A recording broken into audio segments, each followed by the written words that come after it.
रामकृष्ण हरी. पांडुरंगा करू प्रथम नमन, दुसरे चरण संतांच्या. धन्य धन्य एकनाथा, तुमचे चरणी माझा माथा. पांडुरंग परमात्मा,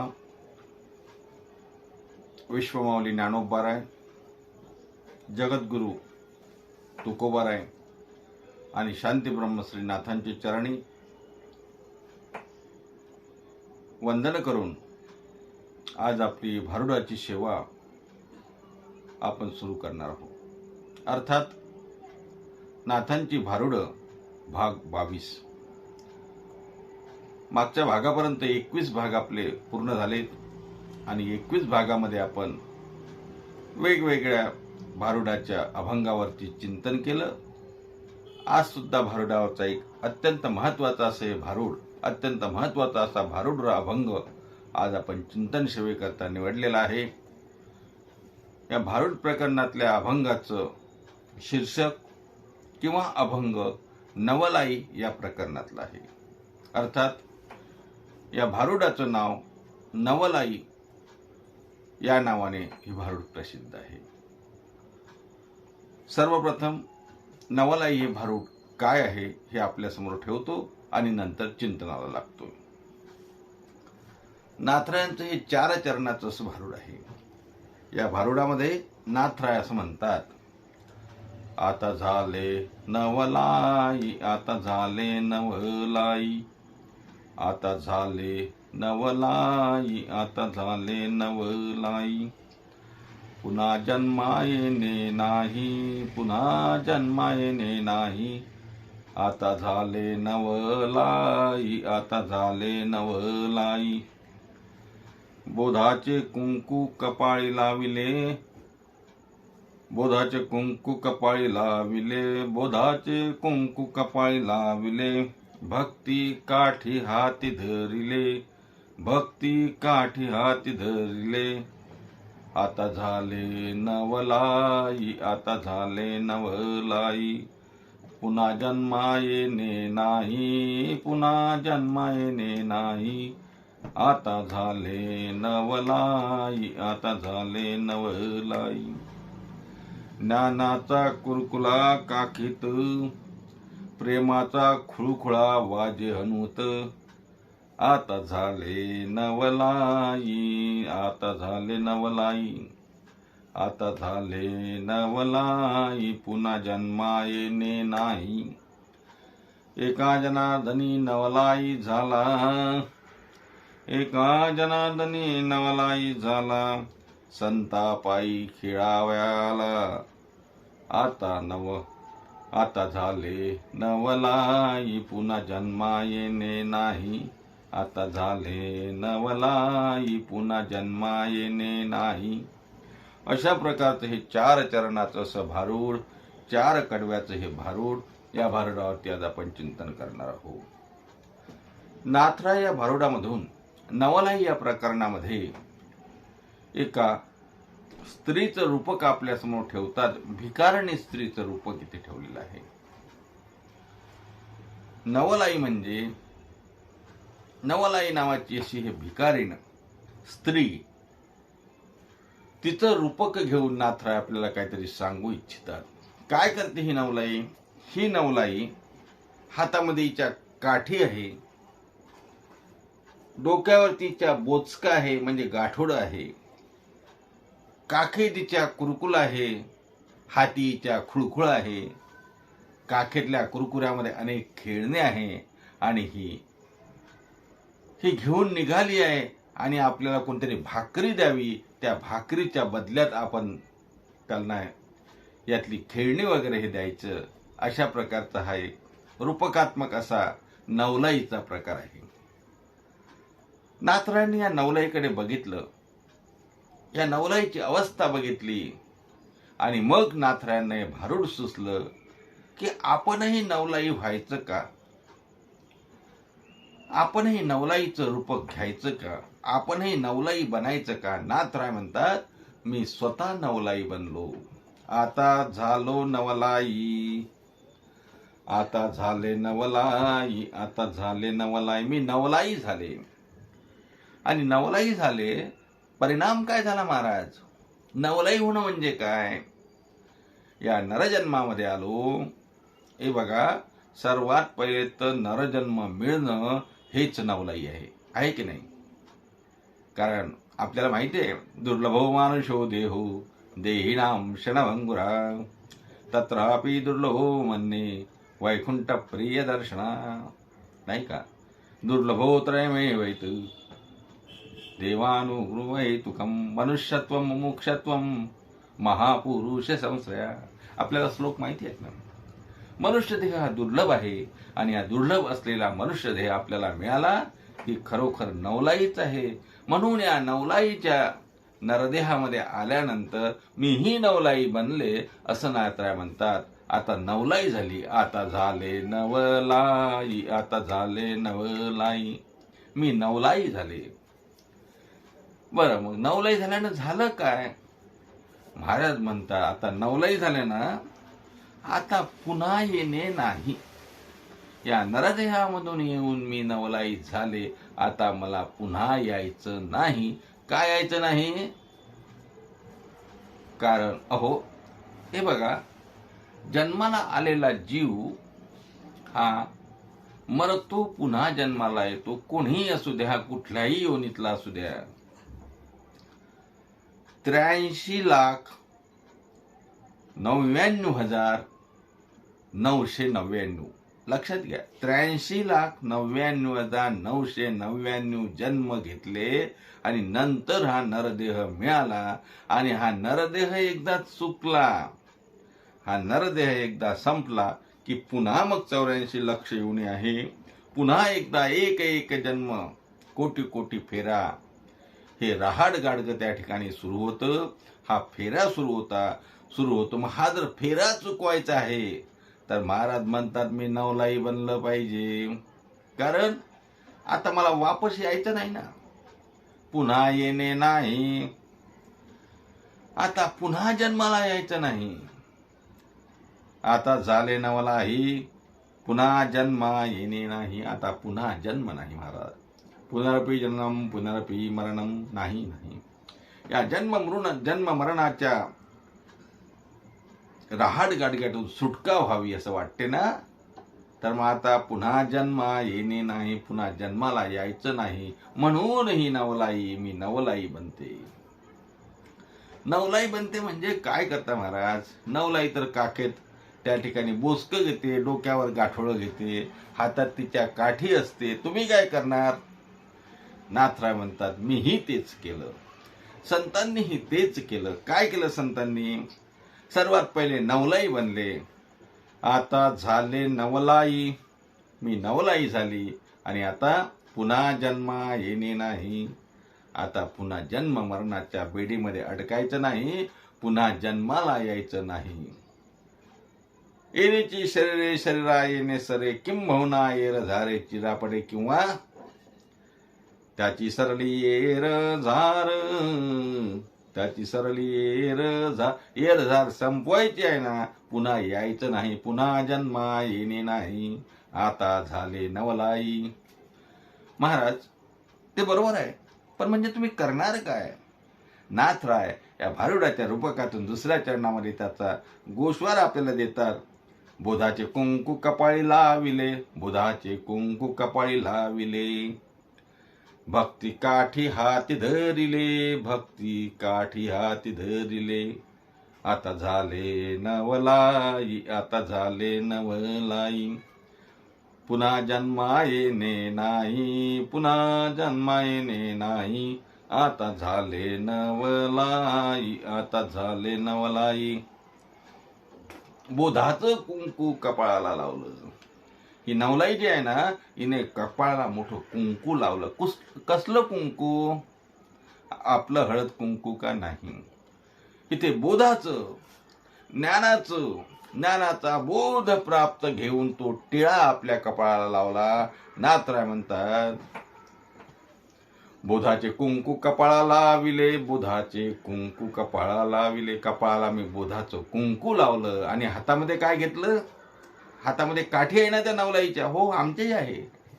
आम्ही कपाळाला कुंकू लावलं, पण ज्ञानाचं कुंकू लावलं, ज्ञान करून प्राप्त करून घेतलं आणि तो बोध प्राप्त करून ते कुंकू लावलं. हाती काठी घेतली, पण ती काठी कोणती आहे? भक्ती काठी हाती धरिले, भक्ती काठी हाती धरिले, आता आले नवलाई, आता झाले नवलाई. भक्ती काठी हाती धरिले, हातामध्ये काठी धरली, पण ती भक्तीची काठी धरली महाराज. बोधाचं कुंकू कपाळा लावलं, हातामध्ये काठी धरली, ती भक्तीची काठी धरली आणि मी नवलाई झाले, आता जन्मा येणे नाही. आता गंमत अशी आहे, ही जे पारमार्थिक नवलाई आहे ना, हे परमात्मा सत्य आहे, या ज्ञानबोधाचं तिनं कुंकू लावलं. त्यानंतर हा झालेला ज्ञानबोध कशाने झाला? हा ज्ञानबोध कारण भक्ती हाती काठी धरिले, भक्तिरूपी काठी हातात धरली आणि ज्ञानाचा बोध झाला. म्हणून आता झाले नवलाई, पुन्हा जन्मा येणे नाही. आणि म्हणून आता जन्माला यायचं नाही. ज्ञानाचं कुंकू कपाळाला, हातामध्ये भक्तीची काठी. आणि मग आता भक्तीची काठी हातामध्ये घेतल्यामुळे काय होईल? भीती नाही ना कशाची. ती नवलाई हातामध्ये काठी का घ्यायची? कुत्रे मागे धावले की त्यांना हाकलायला ती काठी होती. आणि इथे नाथराय म्हणतात, आम्ही भगवत भक्तीला लागलो, ज्ञान मार्गाला लागलो, ज्ञान संपादन करायला लागलो, भक्ती आमच्या हाती आम्ही काठी धरली. कशाला? अहो, काम क्रोध लोभ नावाचे कुत्रे मागे लागतील ना, मग या भक्तिरूपी काठीने आम्हाला ह्या काम क्रोध आणि लोभाला बाहेर हाकलता येईल की नाही? घातले बाहेरी काम क्रोध वैरी, घातले बाहेरी काम क्रोध वैरी. भक्तिरूपी काठीने यांना आम्ही बाहेर घातलं. तुकोबाराय सुद्धा म्हणतात ना, काम क्रोधे केले घररी ते, काम क्रोधे केले काम क्रोध लोभ मद मत्सर दंभ, हे सर्व बाहेर हाकलायचे आहेत. हे मागे लागतात महाराज, कुत्र्यासारखे मागे लागतात, सुचू देत नाहीत. तेव्हा यांना बाहेर दौडायचं आहे, यांना बाहेर काढायचं आहे. तर काय करावं लागेल? काठी हातात ठेवावं लागेल. आणि ही काठी कुठली? ही साधी सुधी काठी नाही, ही भक्ती काठी आहे. नाथराय म्हणतात, भक्ती काठी हाती धरिले, भक्ती काठी हाती धरिले, आता झाले नवलाई, पुन्हा जन्मा येणे नाही. आता झाले नवलाई, पुन्हा जन्मा येणे नाही. बरं, हे तुम्ही केलं, हे लक्षात आलं.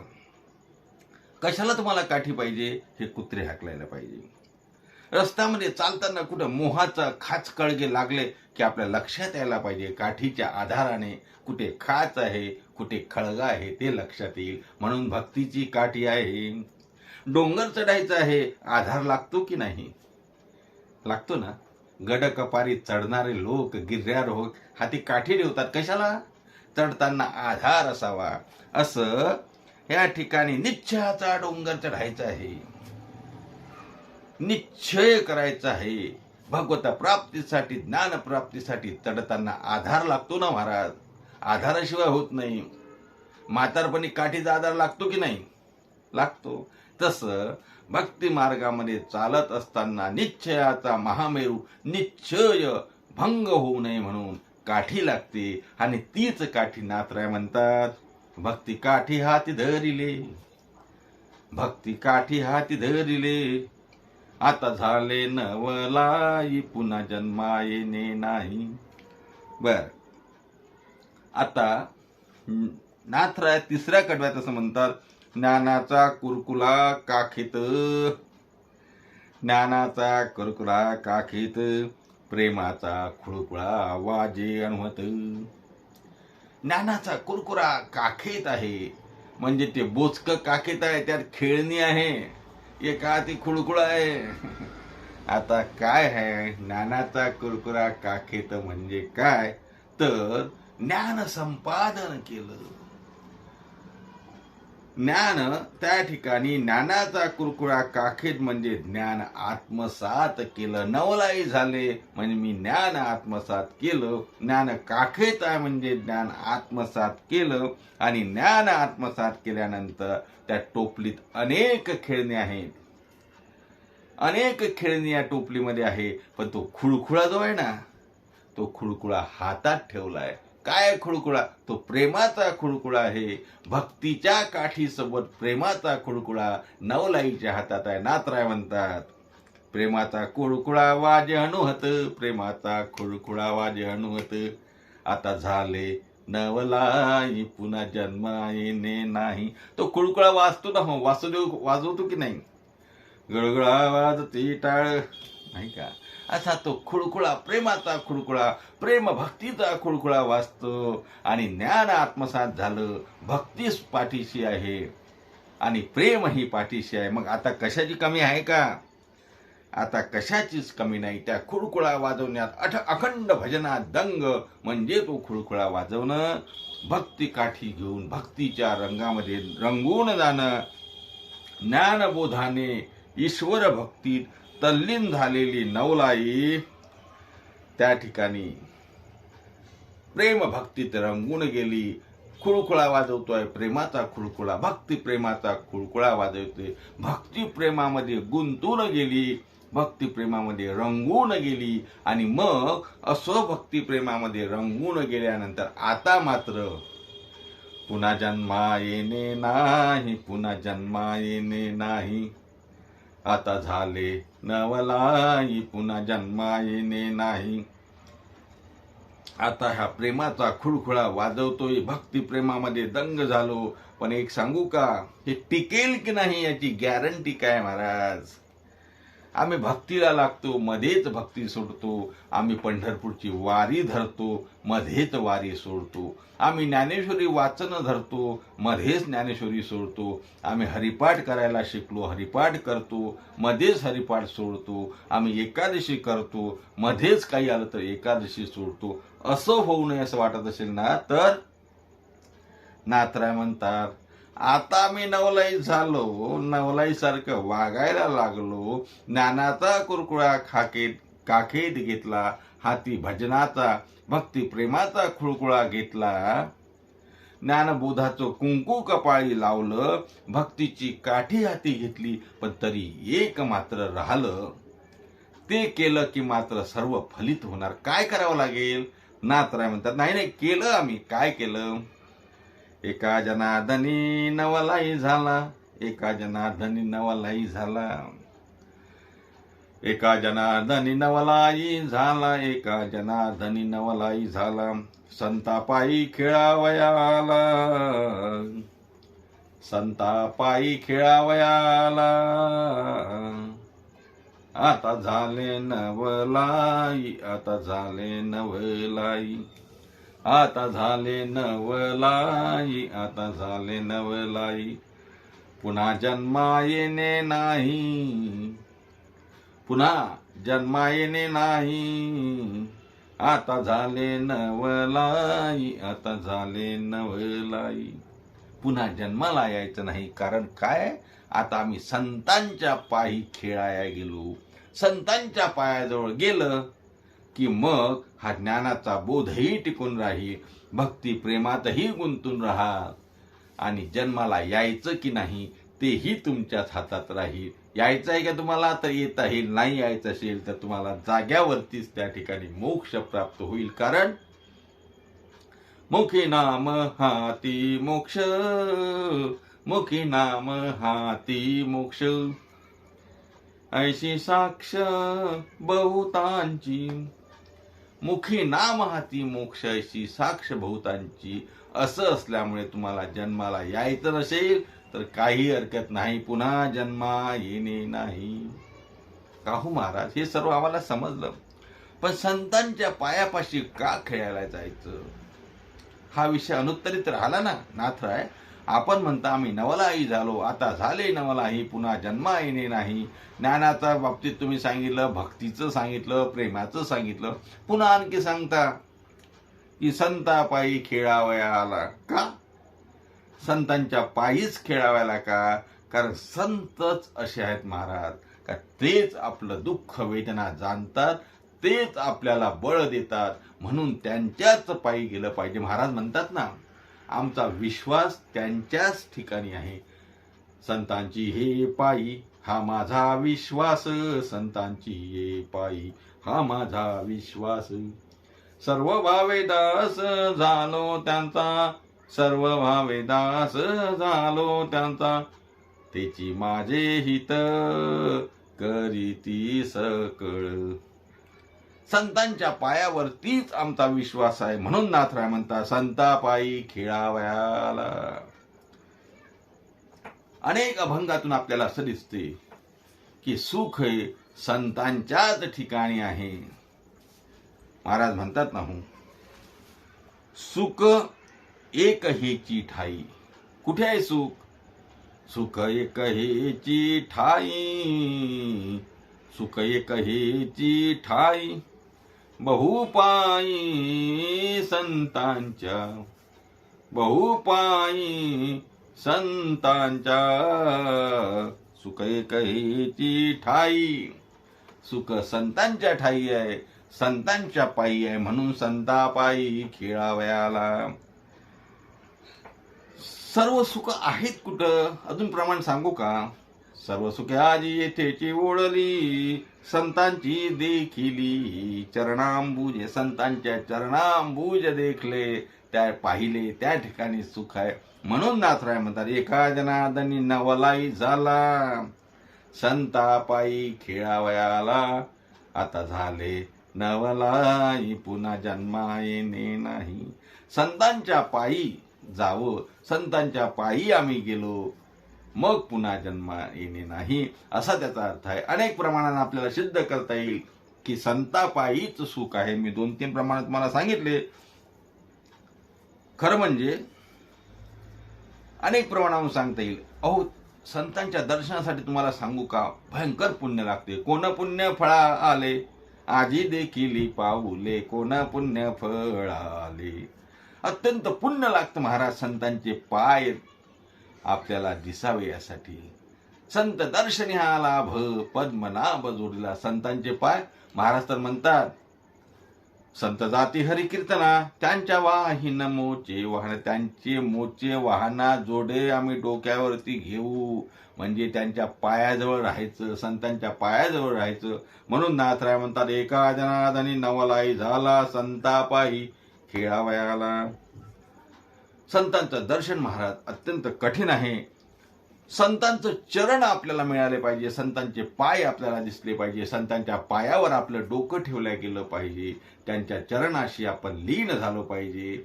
अत्यंत पुण्य लागतं. एक नाटाचा अभंग आहे, आठवला तर सांगतो.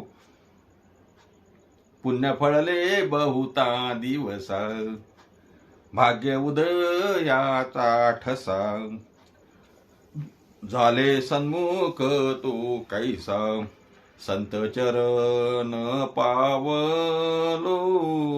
संत चरण पावलो. मी काय सांगतोय इथे, संतांचे या पायी शब्द आल्यामुळे मी हे उदाहरण आपल्याला देत आहो. संत चरण पावलो, संतांचं चरण पावावं, संतांच्या चरणाशी ठाव मिळावा. आणि या संतांच्या चरणाशी ठाव मिळाला की मग खऱ्या अर्थानं आपलं जीवन कृतार्थ होईल, पुन्हा जन्मा येणे नाही हे होईल. म्हणून नाथराय अभंगातून या भारुडातून सांगतात की मी नवलाई झालो. हे सर्व जरी खरं असलं तरी शेवटच्या चरणात नाथराय म्हणतात एका जनार्दनी नवलाई झाला. पण खरं फल, खला फलिद्रूप केव्हा? संतापायी खेळावया आला, संतापायी खेळावया आला, संतापायी खेळावया आला. आता झाले नवलाई पुन्हा जन्मा येणे नाही, पुन्हा जन्मा येणे नाही, पुन्हा जन्मा येणे नाही. अशा प्रकारचे भारूड आज आपली 22वी भारुडावरची चिंतन सेवा श्री संत शांती ब्रह्म श्री संत एकनाथ महाराजांच्या चरणी अर्पण करूया. नवलाई या भारुडावरती आपण थोडक्यात चिंतन करण्याचा प्रयत्न केला. आज आपण ही चिंतन सेवा इथेच थांबू. पुन्हा भेटूया पुढच्या भागामध्ये. दुसरं एखादं असंच सुंदर भारूड घेऊन. तोपर्यंत सर्वांना रामकृष्ण हरी. आणि पुढचं भारूड सुद्धा नाथरायांच्या चिंतन करण्यासाठी आपल्याला ते सद्भाग्य लाभावं म्हणून नाथरायांचंच भजन करू. श्री भानुदास श्री एकनाथ, श्री भानुदास श्री एकनाथ, श्री भानुदास श्री एकनाथ, श्री भानुदास श्री एकनाथ, श्री भानुदास श्री एकनाथ, श्री भानुदास श्री एकनाथ, श्री भानुदास श्री एकनाथ, श्री भानुदास श्री एकनाथ. पुंडलीक वरदे हरी विठ्ठल श्री ज्ञानदेव तुकाराम, दत्तात्रय जनार्दन श्री एकनाथ, माऊली ज्ञानेश्वर महाराज की जय. शांती ब्रह्म श्री संत एकनाथ महाराज की जय.